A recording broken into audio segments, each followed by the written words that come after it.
तीन तिगाड़ा काम बिगाड़ा। तीन बहुओं के रवैये से सासू माँ बहुत परेशान थी। दरअसल बात ये थी कि तीनों बहुओं में किसी बात को लेकर अनबन हो गई थी। तब से ही तीनों एक दूसरे से मुंह फुलाए रहती थी। ना कोई सीधे मुंह किसी से बात करती, ना किसी का कहना मानती। पड़ोसी भी इस बात को जानते थे और जाने कैसे कैसे बातें भी करते। इसीलिए सासू माँ ने तीनों बहुओं को तुरंत अपने कमरे में बुलाया। मैं कई दिनों से देख रही हूँ, तुम तीनों अलग अलग सारे काम कर रही हो। ये सब नहीं चलेगा, तीनों को मिलकर ही काम करना पड़ेगा। सास की बात सुनकर एकदम से बड़ी बहू बोल उठती है। नहीं मम्मी जी, मैं इन दोनों के साथ कुछ नहीं कर सकती। मैं इस घर की बड़ी बहू हूँ, फिर भी ये मेरा कहना बिल्कुल भी नहीं मानती। अरे जेठानी जी, जानबूझकर मुझे डबल काम करवाती है आप। और छोटी मुझसे टेढ़े मुंह ही बात करती है। इन दोनों के बीच हमेशा सैंडविच बन जाती है मेरी, और मैं हमेशा आलू की तरह बीच में मसली जाती हूँ। मम्मी जी, इन दोनों को लगता है कि मैं छोटी हूँ तो इनके पैरों तले दब जाऊंगी, लेकिन नहीं, मेरा भी उतना ही अधिकार है जितना इन दोनों का है। बड़ी आई दोनों मेरी चुगली करने के लिए, मुझे क्या कम समझ रखा है। तीनों बहू एक दूसरे से बहस करने लगती है और सास दोबारा ये देखकर टेंशन में आ जाती है और सबसे कहती है, चुप हो जाओ, अब से तुम तीनों सारे काम एक साथ करोगी। आंख बंद करके एक दूसरे की बात सुनोगी। तुम तीनों इस बात को गांठ बांध लो, वरना अगली छुट्टियों में तुम्हारा अपना मायके जाना कैंसिल है। सास की बातें सुनकर डर के मारे तीनों हामी भर देती हैं। जी मम्मी जी, मैं समझ गई। हाँ मम्मी जी, जैसा आप कहें, आप जो कहेंगी मैं वही करूंगी।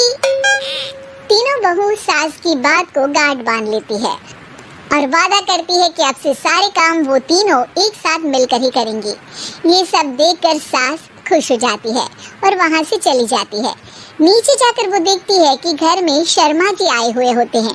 सास जोर से आवाज लगाकर कहती है, अरे बहू, जरा चाय बनाकर तो लाना, शर्मा जी आए हैं। सास की बात सुनकर तीनों बहू तुरंत किचन की ओर भागती है और चाय बनाना शुरू कर देती है। मुझे तो एकदम मसाले वाली कड़क चाय पसंद है, तो हम शर्मा जी के लिए मसाले वाली चाय ही बनाएंगे। अरे नहीं दीदी, गर्मी के मौसम में मसाला चाय कौन पीता है? मैं तो शर्मा जी के लिए इलायची वाली चाय ही बनाऊंगी। ये कैसी बात कर रही हैं आप दोनों?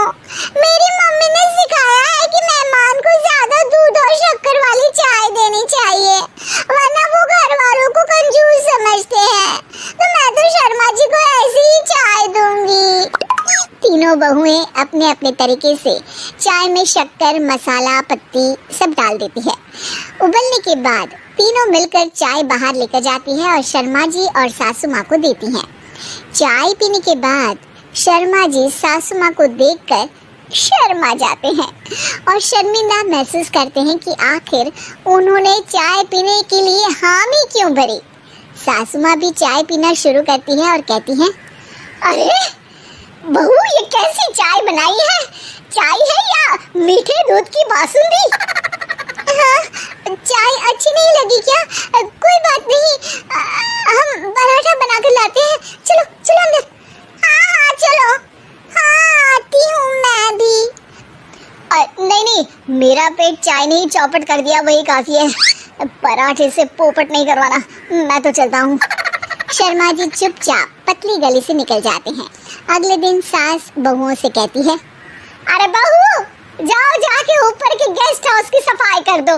कल हमारे यहाँ मेरे दूर के रिश्तेदार आने वाले हैं, तो पूरे कमरे को चमका देना, समझी?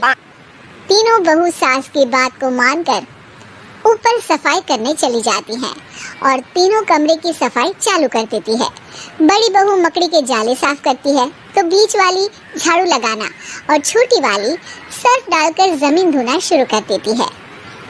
अरे दीदी, जेठानी जी, अभी मैंने पूरी फर्श धोई और आप फिर से धूल नीचे गिरा रही हैं। और मछली जेठानी जी, आप बिना झाड़ू की धूल यहाँ छटक रही हैं। करना है, एक साथ सफाई करते हैं ना। अरे वही तो, हम साथ साथ हैं, घर साफ साफ है। तीनों बहू ऐसे ही काम में उलझ जाती है और 2 घंटे तक एक ही कमरे की सफाई करती रहती है।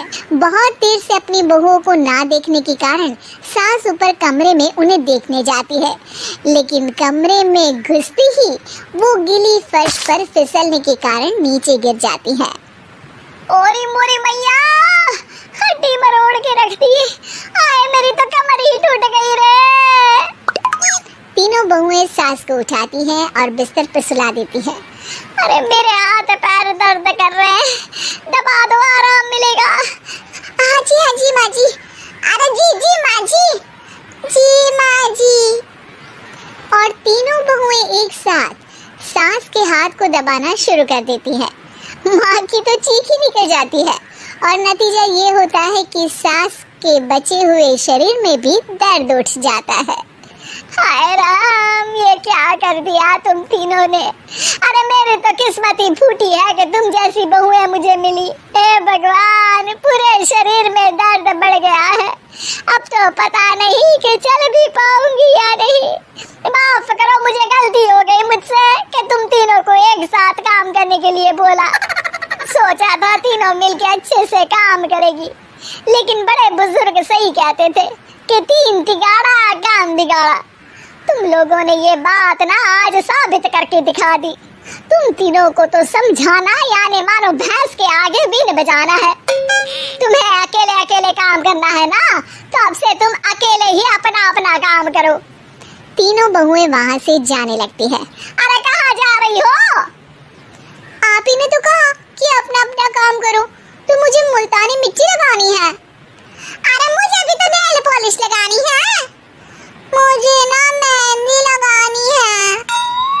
सास अपना सर पीट लेती है और कहती है, अरे मुझे भी लगाना है कुछ। क्या माँ